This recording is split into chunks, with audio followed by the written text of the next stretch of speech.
Are you content to contend even if you don't get the credit or recognition that you think you deserve? Or are you only willing to stand for the Lord if you get a trophy or a service plaque at the end? Let's take a look at a character from the Bible who is willing and content to contend in the shadows in this episode of the Contend podcast.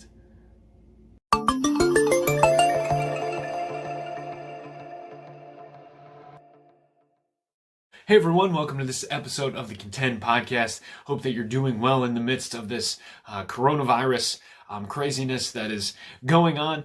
Today in the podcast, we're going to look at a character from the Bible that I think we can learn much from. We can kind of delve into his life for a few minutes here and learn something that I think is very important for many contenders, whether young or old or middle-aged. I think it's something very important for each and every one of us. The character we're going to look at today is Andrew, who's Simon Peter's brother. I'm going to read two verses here in the book of John, the first chapter, starting in verse number 40. It says, "One of the two which heard John speak and followed him was Andrew, Simon Peter's brother." Verse 41 says, "He first findeth his own brother Simon, and saith unto him, We have found the Messiah," which is being interpreted the Christ. We see here this man finding his brother and saying, "Hey, we found the Messiah, we found the Christ, we've found the one that we've been waiting for."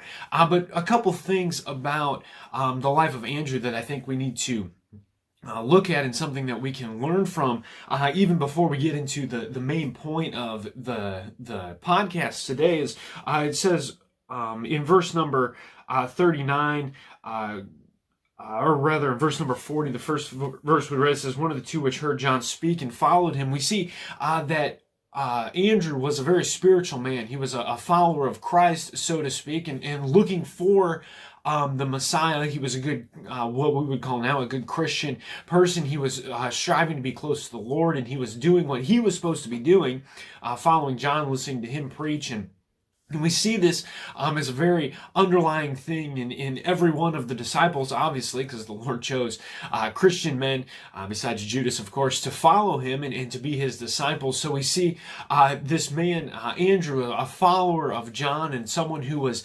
striving to be someone who is looking for the coming Messiah, someone looking for Christ to come. So we see that first in his life, but we see also, I think, the point that many of us know about Andrew probably most, or at least best. It says he first findeth his own brother Simon. We see he was someone who was concerned about other people. He was concerned specifically, in this passage, we see him concerned about his brother Simon. This indicates to me that Simon was also someone who was looking for Christ to come, because Andrew comes to him and says, "We found the Messiah, we found him, we've the one we've been waiting for, we've found." And so we see this this transaction where Andrew comes and finds Simon, and then they both become followers of Christ.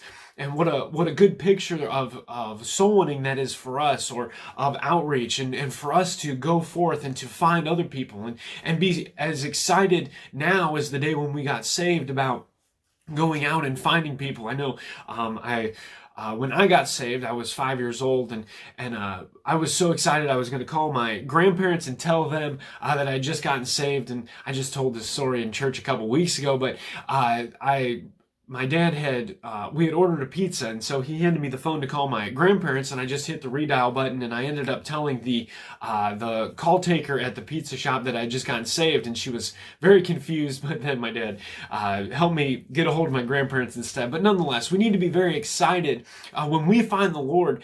Remember that zeal that we had, that moment we got saved, that feeling that we had to go out and find others, to bring them to Christ as well. But that's not even the main point of the podcast today. The main point that I want us to look at and to learn from here these last couple moments is to be willing to serve in the shadows as a contender. Be willing to contend in the for the faith, even if we don't get recognition for it, even if we don't get credit for it. We think of Andrew and Simon Peter, and we see Andrew, the one who found Simon Peter. Then we see Peter, preaching at Pentecost, and then sent to the Jews, and then to even some Gentiles, and what a marvelous work and what a marvelous thing that was done through the life of Peter, even after he betrayed Christ. But we see him going forth and doing great things for the cause of Christ. But we do have to realize that that was all because his brother found him and said, "Hey, we found Christ, come follow him with me."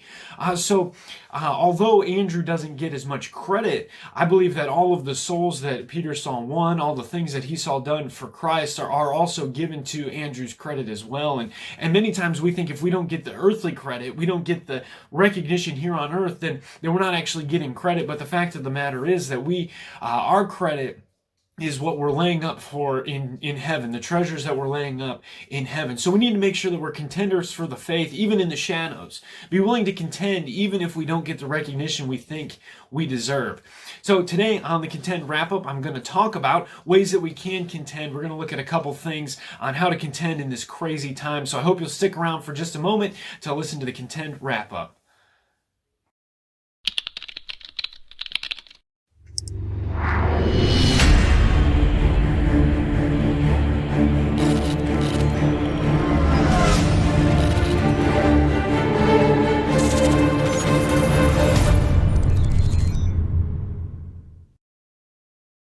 In this uncertain time with coronavirus and civil craziness, it's still important for us to remember to contend for the faith. Now, that might not look like it has in days past with modified church services and different things of that nature, but we need to make sure that we are still taking advantage of opportunities to contend. For instance, we can use this uncertainty and the fear, the panic, so to speak, that is set in as a witnessing opportunity. Talk about how our hope is in Jesus, that we don't have to fear because of what God has done for us. And we also need to make sure that we're not neglecting certain responsibilities we have spiritually, to be in the Word of God and doing those things, and having a walk with God daily, and also taking advantage of all the opportunities that our churches are giving us to still worship and still have a church service, so to speak, even with these modified schedules that many people are having. So I want to encourage you to contend for the faith, even if it's not your normal day in, day out contending, but still contend for the faith even in this time of uncertainty. Hey everyone, thank you for watching this video. I hope you enjoyed it and enjoyed this episode of the Contend Podcast. The scriptures that we used are linked in the description. You can look them up. Also in the description, you'll find a link for samgeckler.com where you can find some other resources from Contend, as well as get some Contend merchandise to help support the channel. And while you're doing that, go ahead and subscribe to the channel, hit the notification bells, maybe check out some of our other videos of the Contend Podcast. And don't forget, don't be a pretender, be a contender.